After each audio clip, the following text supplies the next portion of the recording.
It was supposed to be perfect. Our 30th wedding anniversary, a polished celebration of decades spent building a life. Family, friends, even some from our original guest list. I wore a sleek gown and new heels. Call, ever fit, looked quietly, elegant, silver just touching his temples, those same blue eyes unchanged. The kids planned most of it. No speeches, just laughter, toasts, memories. Then he asked me to dance. Eyes turned toward us. It felt like our wedding again, until his smile slipped. "Thank you for 30 years," he said, voice low. "You've been the perfect husband," I answered, but his gaze sharpened. "You've only looked at him once tonight. I guess that's progress." My heart stuttered. "Who? Don't insult us both, Laura. Charles Davenport, your boss, your lover." The blood drained from my face. I kept dancing, tried to look moved by the music, not by shame. "Don't cry," he whispered. "Just don't give them a reason to—" "Look closer. I'm sorry." "No, you're not. If you Charles swept me off my feet. Grateful, devoted, he looked at me like I could do no wrong. I told myself it had to stop. We'd dodged a bullet.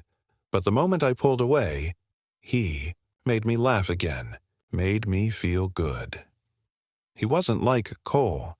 Charles had an easy confidence, a spark. Where Cole was steady, Charles was driven, compelling in ways my husband never tried to be. I told myself Cole could never know. I even prepared my excuses. I didn't want to hurt him. That was true. I did love him. Or I thought I did. Lately, I wasn't so sure. If anyone had asked, I would have said I was in love with both of them. I never imagined Cole finding out. But on our anniversary, he asked me directly. I hesitated, couldn't meet his eyes. Denial seemed useless. The next day, we sat in silence. He looked wrecked. "You don't seem that torn up," he said. "Maybe you don't care." "I do," I whispered. "I care about you. About him, too. I didn't mean for any of this." "And yet you're still seeing him," Cole said flatly.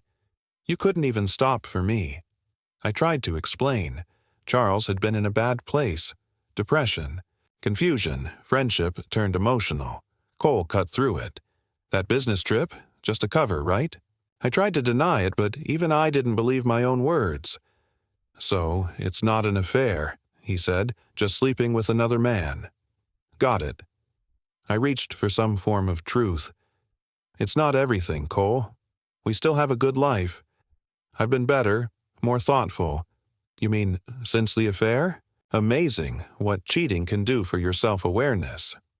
"How do you even know?" I snapped. "Does it matter? You're more worried about getting caught than about what you've done." I apologized again, but didn't promise to end it. "It's not that simple," I said. "He's fragile. I'm afraid of what'll happen if I abandon him." "Wow," Cole said. "So his mental health matters. Mine, not so much." I'd never seen him like that. Cold, angry, done. "Get out," he said quietly. "Now. Before I say something I can't take back." I left, ran to Wendy's. But as soon as she opened the door, it hit me. She must have told him. "You told him, didn't you?" I accused. "Cole kicked me out. It had to be you." "I didn't say a word," Wendy said, her voice shaking. "But maybe I should have." "How could you betray me?" Her face hardened. "Laura, I've known Cole for over 30 years. I begged you to stop. I haven't told him a thing, but I'm done covering for you. You didn't just betray him. You betrayed me. Get out of my house. 2 betrayals in one night. Where was I supposed to go? Charles's place? Too soon. My mom's. I made up a lie about a fight and tried to hide the damage. But I knew what I had to do. I went to Cole. He opened the door warily. "Please, don't tell me you're here to defend her," he said. "No," I replied. "I'm here to apologize." Told him the truth. I'd known about the affair. I'd begged her to stop, and I was sorry. She was my oldest friend, but he was my friend too. I should have spoken up. He didn't say much, just nodded. She's caught in some fantasy, he said. Believes she saved him. He was right, she wanted to be the heroine. I wasn't sure she even knew who she loved anymore. But Cole, he was the one she needed. I met Charles later. He was thrilled to see me, suggested dinner. I dressed up. I wasn't ready to give up on Cole, but I needed Charles to stay close, just in case. We'd barely sat down when Cole and Wendy walked in. "What the hell are you doing with my husband?" I snapped at her. "I could ask you the same about Charles," Wendy said. "You're throwing away a good man. I always said Cole was a catch." Cole leaned in. "Nice outfit. Stockings. Stilettos. Guess tonight was his lucky night." My face burned. I was exposed. Humiliated. "Wendy," I hissed, "you planned this." "No," she said. "You did. You just didn't like how it played out." I ran out in tears. Even if we stayed married, I knew Cole would never see me the same way again. Later, Charles offered to go back with me, to help explain everything. I knew Cole was sharper in arguments, but Charles was calm, rational. I needed that. Cole opened the door, saw us together, and sighed. "This should be good," he said. "Let's hear it." I went first. "I never meant to hurt you," I said. "I didn't plan this. I still love you." Charles added, "I was sick. I'd have taken my life if not for Laura. She saved me." Cole's face was stone. "And now she's saving you in bed, too?" "Cole," I pleaded, "I didn't choose him over you. I was trying to help. You could have helped without sleeping with him." I swallowed the insult. We'd prepared for this. It happened. It was messy. But we care about you. I care about you.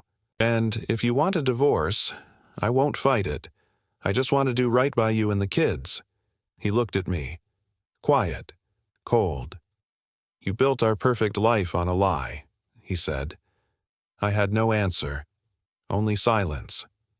"I still want to share my life with you. If you'll let me. But if we go through with this divorce, will you move in with him?" "Cole, we haven't made plans, but yes, I think that would be the natural next step, if you leave me." "Laura, you weren't humiliated on that show. I didn't leave you." "Cole, you did, the moment you chose someone else." "Laura, the other option is I end things with Charles, and somehow you find it in you to forgive me." "Cole, forgive you and pretend none of this happened?" "No. It would rot us from the inside out. I'd never look at you the same." "Laura, he was in a bad place. I couldn't abandon him." Cole, dryly, "Odd. For someone in crisis, he looked pretty pleased with himself." Charles flinched at that. I tried to hide my reaction. "Laura, we carry on. You said you were happy before this." Cole, "Happy while you lived? A second life behind my back?" "Laura, you could see other people too. Even Wendy. I don't care. We could rebuild. No lies, no hiding. I could love both of you honestly." Cole, steady. "I choose the first option. Divorce." His voice was steel. My chest tightened. I thought Charles was my safety net. Now I wasn't sure he was anything but a miscalculation. "Cole, tell me, was this scheme yours, or did he script it for you?" Charles, "I didn't plan anything." Cole, "Really? Feels orchestrated. Someone wanted me to find out. Wendy just happened to hear about it?" You ran to Charles like you'd been waiting for a reason. He wanted this to blow up. "Laura, that's not what happened." Cole, "Isn't it? He's not interested in sharing you. He wants to win." Charles, "We can be together now." He's out. Cole, "Depression, huh? I'd love to see a doctor confirm that. I've already traced the whole trail, who said what, and who they heard it from. All roads lead to you." Charles, "Fine. I loved her, even when Lucy was still alive. The slap cracked across his face before I even realized my hand had moved. He staggered back, stunned. Before I could do it again, Cole stood, grabbed him by the shirt and slammed him into the doorframe, then dragged him to the entrance and tossed him out like garbage. "Cole, don't come back. You're lucky I let you walk away." Panic surged through me. "Laura, I was blind. I trusted the wrong person. I'll quit my job. I won't see him again. I lost sight of who you were, how you cared, how you held me together when I didn't even know I was falling apart. Please, let's try again." "Cole, no. Laura, you could if you wanted to. Is this about Wendy?" "Cole, Wendy and I share pain, not romance. We were both casualties of your choices." "Laura, I never meant to hurt you." "Cole, but you did. You broke 30 years of trust. For a cheap thrill. You didn't fall into this. You chased it." "Laura, it wasn't like that. I thought I was helping a friend." "Cole, no, you were feeding your ego, and now you're lying to yourself to soften the blow." "Laura, please don't make me leave." "Cole, one of us has to, and it won't be me." 6 months later, the divorce was done. Quiet, clean, online, no lawyers, no courts. I moved back in with my mother, the same room where I once tried on my wedding dress, where I used to dream about forever with Cole. Telling our children was harder. At first, they thought it was his fault. After all, he was good-looking, successful, easy to blame. But when I broke down and told them everything, they stopped looking at me the same. They didn't cut me off, but something sacred between us collapsed. Trust doesn't always scream when it dies. Sometimes it just slips out the back door and never comes home. Charles kept reaching out. I never answered. In the end, he was just another man who said all the right things until it served him to destroy. And me? I wasn't the one betrayed. I was the one who betrayed. I mistook attention for love and lost everything real, chasing something hollow. As for Cole, he didn't just walk away. He liberated himself, and that was the most painful truth of all.